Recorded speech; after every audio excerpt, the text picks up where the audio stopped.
So what is machine learning? Is a field in artificial intelligence. It's about, as Sophia was saying earlier, learning from data, and instead of having some formula, how do you come up with some mathematical formula that can tell you whether who's going to win the Super Bowl next year, right? So you try to learn that from a lot of data that you have been given. And especially, it's been very popular topic in the last 10, 20 years or so because there has been this convergence of the rapid development of GPU, and also rapid development of internet, with which came this idea of this age of big data. So um, could you go to the next slide, please? So yeah, where did this begin? Believe it or not, a long time ago, you may have heard of this person, Carl Friedrich Gauss.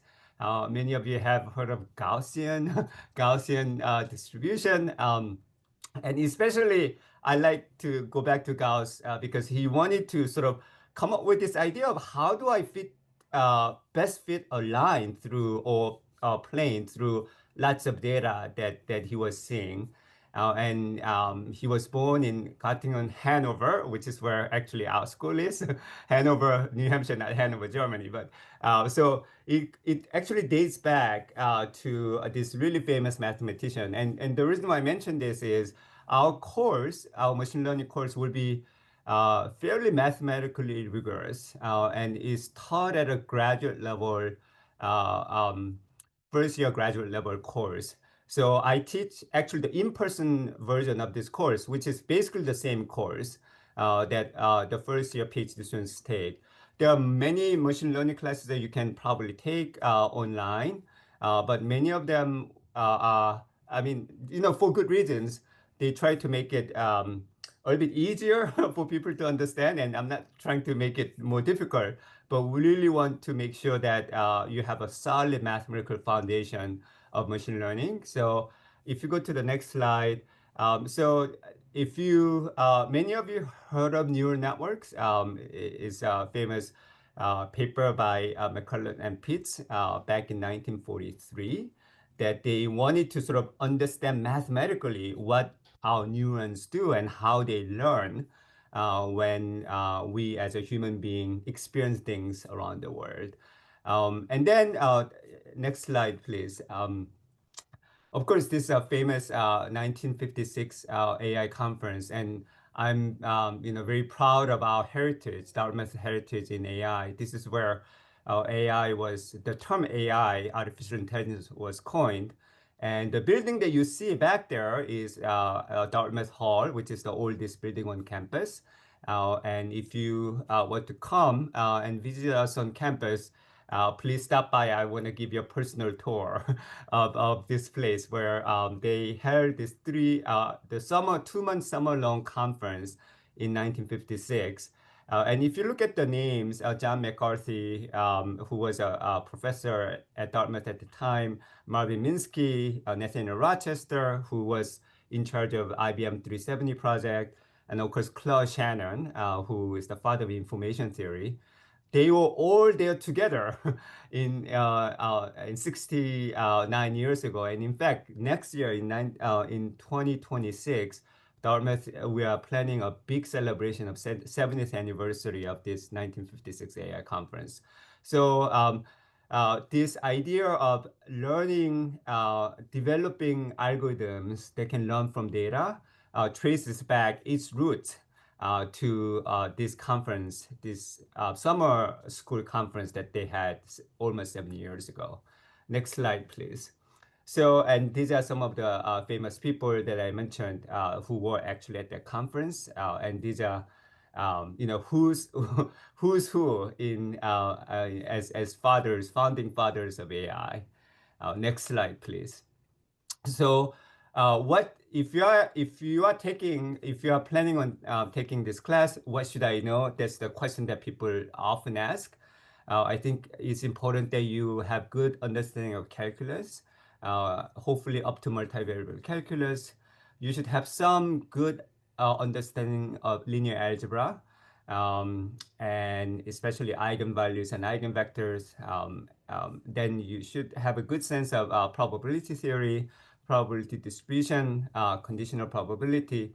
One of the concepts that we'll use a lot in the class is what's called Bayes theorem. And if you have never heard of it, that's fine. But we'll all teach you how to use Bayesian thinking as you build your algorithm. And you will be required to, I mean, not required, you will be asked to program.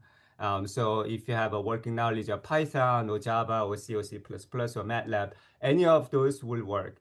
Now, let me just say, stop here and say, if you're asking yourself, oh my gosh, it's been 20 years since I took calculus, it's okay. It's really okay. Believe it or not, they all come back. It's all like, riding a bicycle.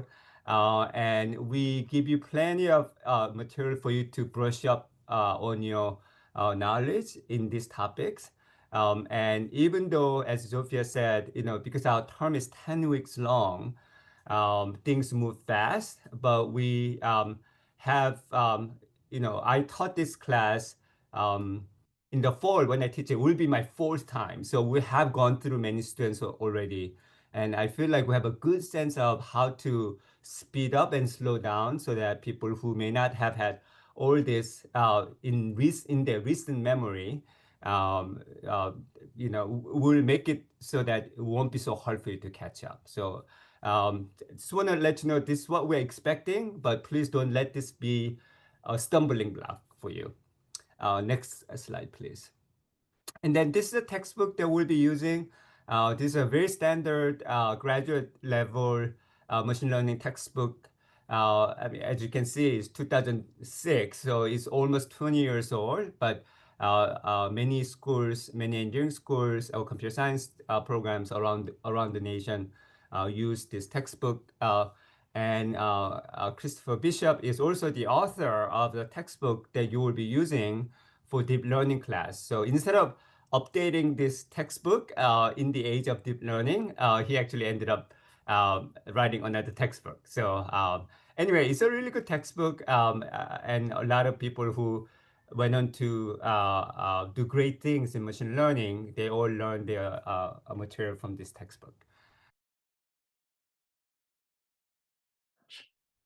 I've been teaching engineering for about 20 years, teaching signal processing and usually communication systems. Also have taught analog circuits and digital circuits. In addition to teaching, I've done research in the area of signals related to global navigation satellite systems. So specifically GPS signals, but it's applicable to other GNSS systems across the world.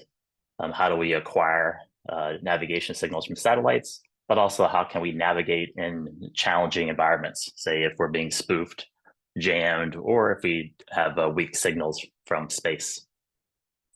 So I'd like to introduce the signal processing course that we'll be teaching starting in March. And we'll start with a review of signals and systems, but we are going to focus mostly in this course on digital signal processing, or sometimes we refer to it as discrete time signal processing. We'll talk about what we mean by the difference of those two things.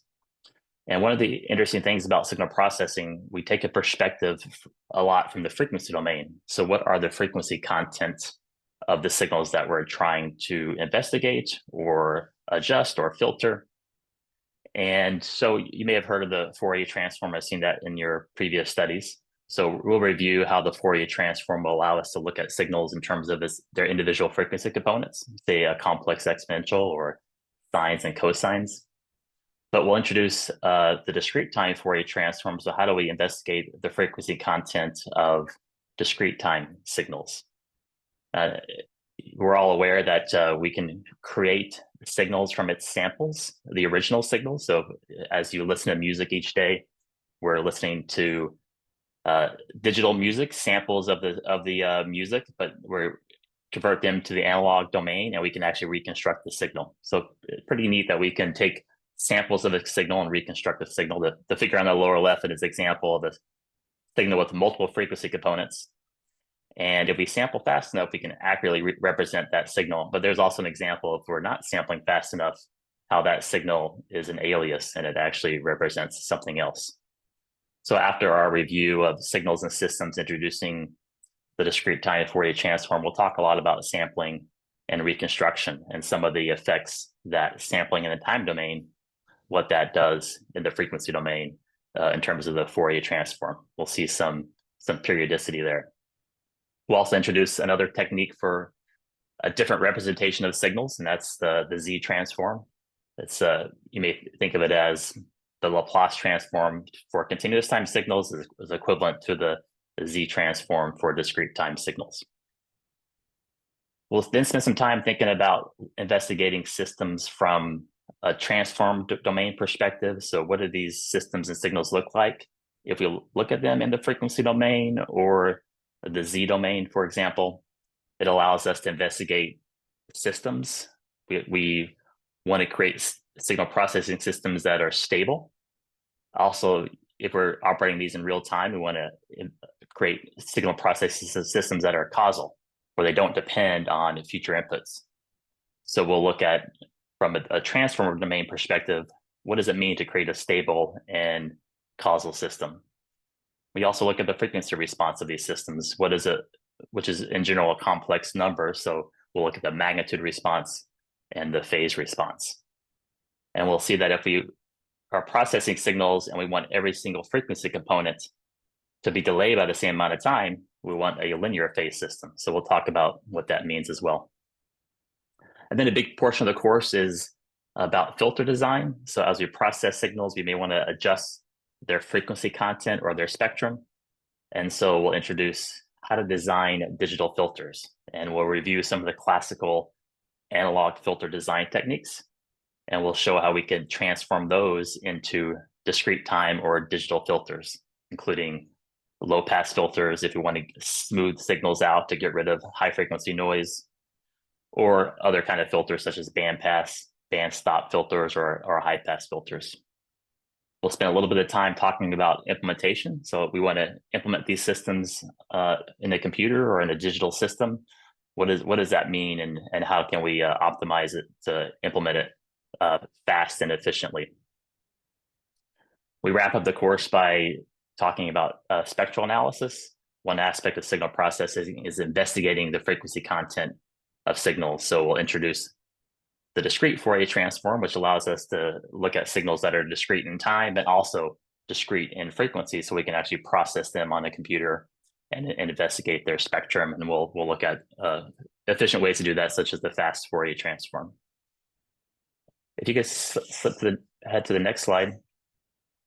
This is my last slide, just to introduce. We go through a foundation of signal processing in this course, but there's numerous applications in this field. And so after this course, I feel like students will be well prepared to head off into any of these domains that apply and use signal processing. For example, wired and wireless communications.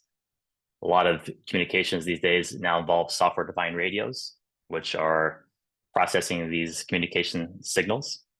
Streaming multimedia applications, audio and video, even in terms of audio, even computer synthesized music is processing these signals and creating sounds on the computer.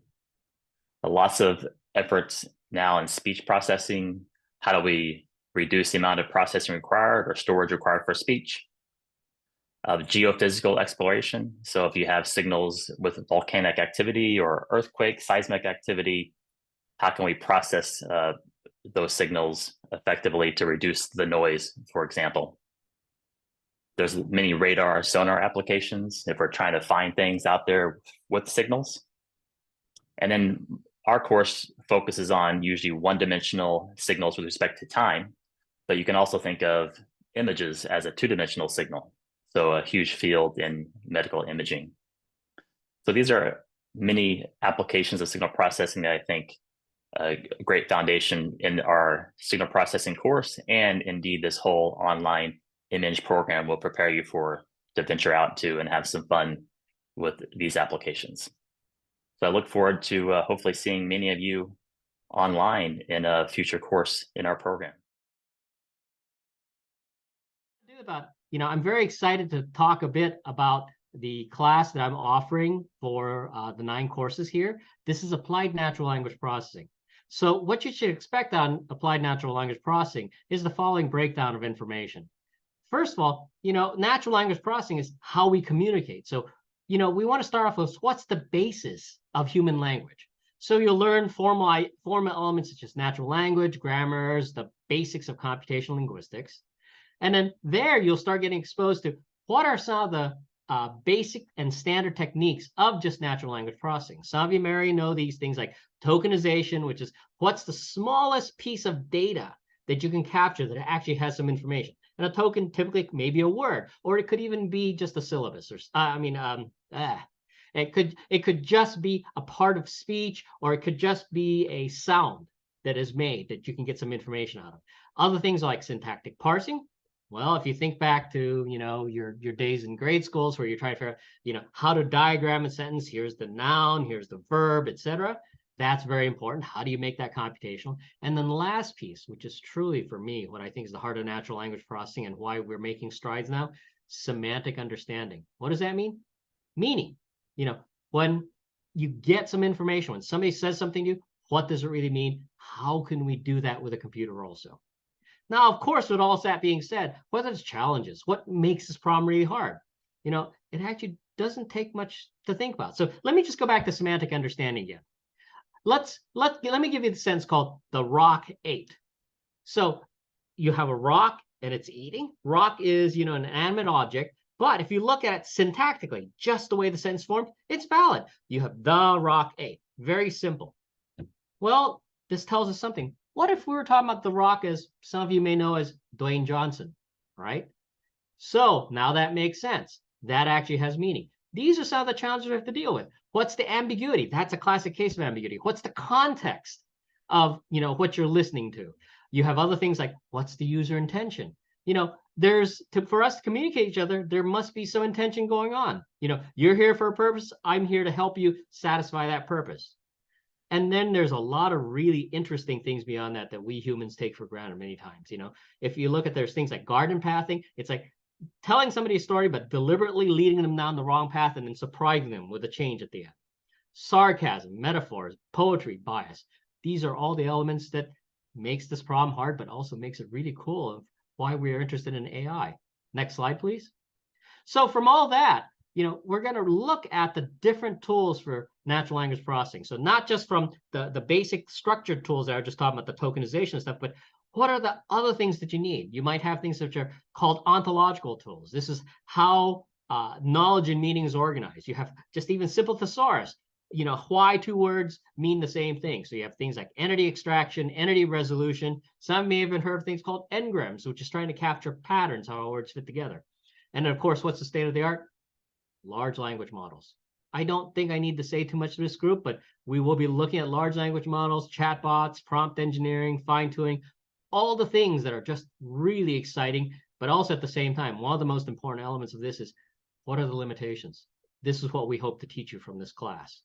And then lastly, fitting with the whole point of our entire computer engineering program, online program here for this Master of Engineering is the applications, how you go about identifying the problem. How do you go about coming up with the solution? How do you develop an answer that's end to end? And then all the elements of validation and assessing, is it doing the right thing? And these want to be application driven. So you could have applications from, say, the financial sector. Hey, if I have news, sector, annual reports, all these assessments, what can I do with all that information? This is a natural language problem. What can this lead us to?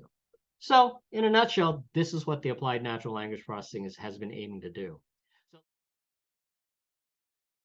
So before I tell you about the graduate level embedded systems course, let me first just define what embedded systems are. That might be a new term. So embedded systems can generally be defined as processor-based systems that perform dedicated functions. Because of this, embedded systems can be highly optimized for their functionality. Some common optimization constraints include size, weight, power, performance, and cost. And that's why the title of the slide says embedded systems doing a lot with a little, because designing against optimization constraints like these can make for some pretty exciting design challenges. So the last, I think, primary feature of an embedded system, and this is one that I personally really enjoy, is that embedded systems interact with the physical world through sensors and actuators.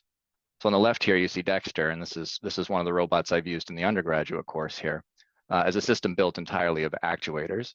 But Dexter's holding up one of the sensing systems you'll build in this course. And this is a high-performance analog sensing system built with a specific class of processor called a microcontroller. We'll talk a lot about microcontrollers in this course. And this project is a sample of what the course is all about. This is a course on microcontroller-based embedded system design with an emphasis on sensing and processing in intelligent systems. And next slide. Yeah, thank you. So here are some of the topics we're going to cover in this course. And you may have seen some of these before in an undergraduate course. If not, that's fine too. An undergraduate course in embedded systems is certainly not a prerequisite for this course. But in our graduate level course, we're going to cover these topics and more in depth, or probably more correctly from the ground up. Because our course begins where modern computing begins, with the transistor. And the course works its way up through the architecture of embedded systems, and then across the details of how our design tools work in concert with the architecture to help us realize our design objectives. So we'll then take multiple passes at sort of the core functionality of these microcontrollers, and that's data input, processing, and output. And we're going to explore this first with basic software and hardware techniques, but we'll revisit these capabilities a few more times as the course progresses with increasingly advanced hardware and software techniques. So I mentioned that an undergraduate embedded systems course is not a prerequisite, but you will absolutely want a solid foundation in C programming for this course, and at least some exposure to basic analog and digital electronics before taking the course. This is very much a hands-on course. We have multiple programming and hardware design projects that you will do on your desk. We get into these projects in the first week, and the course builds on itself week by week. So it's really important to start the course confident in your C programming skills and comfortable with these basic electronics concepts. So what should you expect from this course, right? That's the question I'm trying to answer for you here. And that is that at the end of this course, you will be able to design, develop, prototype, test, and build embedded systems that can sense in and interact with the physical world. So when you get to the end of the course, my question for you will be, what will you create? So yeah, I'll be teaching two courses. I'll be doing the FPGA architecture and algorithms course as well as machine vision. But specifically for the FPGA architecture course, this is basically going to be an intersection of FPGAs, algorithms, and embedded systems. So we're going to be learning advanced digital design techniques, such as high-speed digital design, timing analysis and closure, specific hardware optimizations for the FPGA, as well as SoCs, system on chip. And then we'll be also looking at verification and validation, as these are crucial things in industry specifically as well. I'll be doing this all with a hands-on learning approach. So you'll actually have physical hardware on your desk that we'll be playing with every single week. We'll be doing toy problems that will help us build towards our final project, which will be culminating in the final module. But we'll be using the Xilinx design tools, Vivado and Vitis. These are industry standards, so should set you up pretty well to be using FPGAs and embedded systems in the real world. We'll be looking at hardware description language, and so we'll specifically be using Verilog, and then you'll be programming on the Zinc system on chip. So there's lots of applications for FPGAs in all industries, basically, but specifically some of the ones that are hot, what you would say hot right now, include autonomous driving, radar systems, high throughput, high speed video streaming, parallel computing, music and audio processing, as well as wearable sensors. So we can't actually take a deep dive into all of these, but they all have the same fundamental principles of we have signals coming in, we do some processing on hardware, and then we have signals coming out. So we'll be sort of touching on aspects of every industry in the course in all of our little toy problems as we go through the term. But it's going to be really fun. It's all going to be project-based and real-world applications. So you should definitely join the program. It'll be a good time. So for the machine vision course, machine vision is in all of our lives right now. We use it. Our systems are using it for facial recognition, augmented reality, character recognition, self-driving cars, anything in healthcare with autonomous delivery of medicine, as well as diagnostics, and then super resolution imaging, and the list goes on. But at a high level, a machine vision system has some sort of data input. We sense that input somehow, we interpret that input, and then we have an output, some sort of decision. So if you go to the next slide, in the course, we're basically going to be we're going to be using tools that we will also be touched on in all other aspects of this curriculum. So we'll be using machine learning. We'll be looking at computer vision algorithms. We'll be actually implementing a lot of this stuff on hardware and embedded systems. And then there's the signal processing aspect of it. And it all sort of comes together as machine vision. So more specifically, we're going to be learning about AI vision methods and techniques, 2D and 3D image processing algorithms for stereo vision, as well as hardware optimizations when you actually perform these algorithms on hardware, as opposed to doing it in software where things are performed sequentially. We're also going to be looking at machine learning models for specifically for vision and the real-time hardware and high-speed design considerations that go into these machine vision systems. And the course is all it's a hands-on learning approach. So we're going to be using hardware on your desk throughout the course and doing hands-on labs where we're going to be exploring these algorithms. And then by the end of the course, you will have built your own real-time machine vision system on the Zybo hardware board. And we'll also be looking more into programmable hardware. So we'll be getting into some of the FPGA work that you'll look at in one of the other courses, as well as some of the embedded systems topics. So it should be really fun. And by the end of it, you will have a working system, which will be pretty cool. And I'll be teaching the distributed computing class part of this program. So most of the other classes in the program, you'll be working with individual processors. So that may be something like machine learning or deep learning or signal processing that you're doing on your own PC or laptop. It may be the FPGA class or the embedded systems class where you're working with dedicated embedded hardware that's sitting on your desk. And in this class, we'll be looking at how do you make a bigger system out of these. So we're thinking broadly in this program about intelligent systems. So we'd like to know how can we scale to a larger network. So this class is really looking at how do we take these individual computing elements and expand them to a larger network. You may have heard about distributed computing. It's all around us in applications like cloud storage. You've heard of Google Drive, Dropbox, Amazon Web Services. Media streaming, Netflix, Amazon Prime, Spotify, Zoom, Coursera, this particular webinar are all using distributed computing to get content to you. Remote sensing is a big area. It's something we think about at Thayer and some of the research work that we do. Internet of Things, another big topic. Distributed learning, we'll be thinking about how we do machine learning and deep learning, but do that close to the source of the data. You could think about healthcare applications where maybe there are privacy concerns where you'd like to do your learning and distill down the data you're trying to get out of, say, medical records without having a HIPAA violation. And then swarm robotics, an area that I'm really interested in as my research is more focused in the robotics side of things. So typically, as I mentioned, we're developing for a single processor, and this is really easy to develop. It's easy to test. It's easy to deploy, but this can be slow. You're limited to one processor. It's failure prone, and it's geographically constrained. Imagine if you wanted to stream Netflix and you had to connect via your network connection to Netflix, say in California, from wherever you are in the world. That wouldn't really be sustainable. It would be hard to support a large user base. So the idea in distributed systems, like the lower graphic on the slide here, is to make the client think that they're talking or their computer is networking with a single device, whereas really behind the scenes, they're working with a number of different processors that have to coordinate together. So this allows concurrent operation. It allows the actual servers to be proximal to the data and to the end users, but these are more complicated systems to develop. They're more corner and edge cases, things that can go wrong.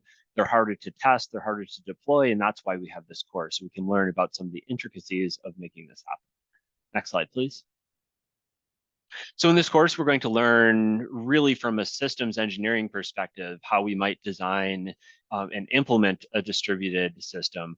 We'll learn fundamentals of networking. This may be something that you're familiar with now, or it may be brand new to you. We'll think about hardware protocol levels and the application layer of how we actually get computers or processors to talk to each other when there's not shared memory. I'll look at the building blocks of what we call concurrency, which is how we make things happen at the same time. So threading, again, is something you may or may not have had experience with. Remote procedure calls will probably be new, and we'll talk about microservices and other building blocks that we need to make a distributed system. And then finally, we'll study some of the seminal implementations that are out there, both in academia and industry, to learn about the algorithms we can use for consistency to make sure our applications are fault tolerant, and security is a real big topic in distributed systems. So just as Kendall mentioned for the machine vision class, this will be an applied learning class. It'll probably be more heavy on the programming than on the hardware. But we will be having frequent programming labs and assignments. We'll have case studies, as I mentioned, from both industry and academia. And our goal at the end of the course is to be able to have an Internet of Things implementation and to explore federated learning, which I mentioned before. If we're trying to do deep learning, we might want to, instead of learning everything on our computer on our one dedicated GPU, we might want to spread our learning out among the sources of data and then pull back together the insights that we get from that into one unified model. So my name is Professor Adame, and I will be teaching the Smart Sensors course. Now, the idea of this course is we will take the skills that you develop throughout the MEng program and then apply them to building your very own custom smart sensor. So the question is, what is a smart sensor? Well, looking at this slide, we can see different applications of smart sensors. In precision agriculture, for instance, smart sensors can sense temperature, humidity, wind speed, and then use this data to forecast frost, for example, to avoid crop damage. We can see smart sensors in industrial settings where they measure the vibration of factory machines, and then from this vibration data, the smart sensors can determine the optimal time to perform preventative maintenance. And in the consumer health realm, smart sensors can be used to detect sleep apnea, they can track mental health state, they can even measure blood pressure. So smart sensors are typically implemented as embedded systems, and these systems have a few hallmark features. One, they are physically small, they are battery operated, which means we are limited in the amount of computation we can do. We're limited in the amount of communication we can do also. And these sensors, in addition, have latency restrictions. That means that they must act and respond more or less in real time to the physical signals that they are sensing. And then finally, because the sensor is out in the unconstrained real-world environment, we need to deal with the fact that the signal that it senses, the data that it collects, might not always be of the highest quality. So we need to figure out how to deal with that. So next slide. So what you will learn in this course then is to learn how to overcome all of the constraints of a low resource embedded system. We will do this learning within the context of a custom mobile device for measuring the ECG heart signal. So that's what is shown on this slide. On the left-hand side, you've got the device that we're going to be building. In the middle, you've got the signal, the ECG signal that we will be sensing. And then on the right-hand side is a depiction of the sort of interesting signal processing, nonlinear processing, even deep learning, deep inference that we'll be applying to the signal on the sensor in order to make interesting deductions from the data that we sense. So we're going to build this device from the ground up, and then all of the lessons that you learn while you're building this device can be broadly applied to all these other smart sensor scenarios that I touched on. Yeah, so I'm just going to tell you a little bit about one of these courses that you would take as part of this degree program that I'm going to be teaching. This is a course in deep learning, which is a topic that a lot of us have heard, but might not necessarily understand the nuances of or what exactly that means. Deep learning is really the science of deriving meaning from really large or complicated data sets. So it's this field of data science where we're concerned with what can we do regarding specifically using a particular kind of neural network, that is a neural network with many layers in between its input and its output, to try to obtain some kind of an insight into what that data represents. So that could look like, for example, predicting what the future of a signal might be if you have data that is a signal through time, or producing new outputs that would be that would fit naturally into the training data set, things like that. So we'll talk a little bit more about the specifics of that. From a very big overview of the course, the idea here is that we want to provide for you a balance of theory and practice. So what that means is that students who are coming through this course are going to become familiar both with the science, that is the underlying knowledge that makes deep learning work, and also the ability to put it to work for themselves, that is to actually do these hands-on projects using Python in order to actually use deep learning for their own purposes. So we're really targeting kind of a holistic approach to that topic. So you're going to walk away with that balance, and you're also going to be equipped with everything you would need to know after this course to train models on your own data sets and actually use machine learning and deep learning in ways that are not just kind of out of the box from a third party. So just a few topics that would be covered in this course, that are going to be covered in this course. First of all, the fundamentals of deep learning. This is really that science, that fundamental science of what is it that actually makes this tick? How does this work on a numerical level? What's going on under the hood? And then talking about several structures or architectures for neural networks. So how can we actually articulate a particular neural network that is suited for structure in data, right? So intuitively, most of us are aware that like sometimes data isn't just a random assortment of numbers, but it instead has a structure. Like, for example, language has a sequence. I can't use words in some random order. They have to be in a particular order. How can we embed knowledge of that structure in a neural network? So that's an important topic.